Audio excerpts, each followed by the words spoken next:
ஸ்ரீ குருப்யோ நமஹ. தெய்வத்தின் குரல் மூன்றாம் பகுதி 46வது தலைப்பு. ஜீவனோபாயத் தொழிலை தர்ம உபாயமாக்குக. சங்கமாகச் செய்வதோடு தனித்தனியாக அவரவரால் முடிந்த உபகாரங்களை செய்ய வேண்டும். சர்க்கார் உத்தியோகம், கம்பெனி உத்தியோகம் என்றிராமல் ஸ்வதந்திரமாக அநேகம் பேர் எதை வருத்தியாக ஜீவனோபாயத் தொழிலாக வைத்து கொண்டிருக்கிறார்களோ அதையே சம்பாத்தியமில்லாமல் கொஞ்சம் இலவசமாகவும் செய்ய வேண்டும் என்பது என் ஆசை. முடிகிற தொழில்களில் உத்தியோகஸ்தர்களும் கூட ஃப்ரீ சர்வீஸ் பண்ண வேண்டும். எல்லபசே நிஜ கர்மோபாத்தம் வித்தம் தேன வினோதய சித்தம் என்று ஆச்சாரியால் பஜகோவிந்தத்தில் சொல்லியிருக்கிறார். அதாவது, தனக்கென்று ஏற்பட்ட தொழிலால் என்ன சம்பாதிக்கிறாயோ அதனால் உடம்பை வளர்த்து கொள்வது மட்டுமின்றி தான தர்மங்கள் பண்ணி உள்ளத்தையும் உயர்த்திக்கொள் என்கிறார். இது ஒரு ஐடியல். இது அனுஷ்டிக்கப்பட வேண்டியதே. அவரவர் தொழிலே இதில் ஆத்மாபிவிருத்திக்கு பிரயோஜனமாகிறது. ஆனால் இப்போது காலத்தின் கோளாற்றில் அநேக தொழில்களிலேயே தவிர்க்க முடியாமல் பாபமும் தோஷமும் வந்து சேருகிறதே. சோஷியல் லைஃபின் எல்லா அம்சங்களிலும் கலிதோஷம் கரப்ஷனாக, லஞ்ச ஊழலாக வந்து புகுந்து கொண்டு இப்படி ஆக்கியிருக்கிறதே.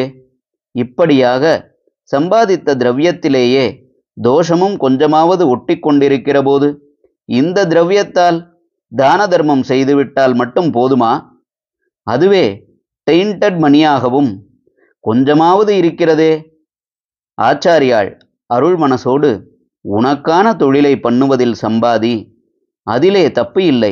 ஆனால் சம்பாத்தியத்தை ஆத்மஸ்ரேயஸுக்கு பிரயோஜனமாக்கிக் கொள் என்றபோது இப்படி அதிலேயே ஒரு கரப்ஷன் அம்சம் வந்து சேரும் என்று நினைத்திருக்க மாட்டார்.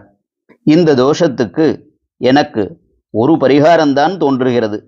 அதாவது, அவரவர் தொழிலுக்குரிய சம்பாத்தியத்தை பெறுவதில் தப்பில்லை என்று ஆச்சாரியால் சொன்னாலும் இப்போதைய கரப்ஷன் செட்டப்பில் அவரவரும் கொஞ்சமாவது சம்பாத்தியமே இல்லாமல் தகுந்த பாத்திரத்துக்காக ஃப்ரீ சர்வீஸ் பண்ணுவதுதான் பரிகாரம் என்று நினைக்கிறேன்.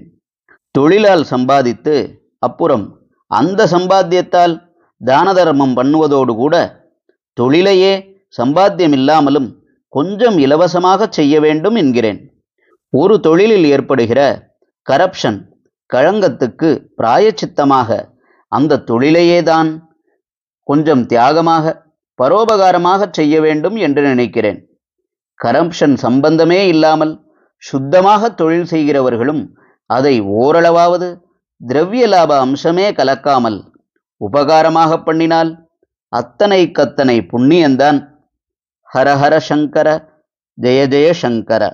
தெய்வத்தின் குரல் மேலும் ஒலிக்கும்.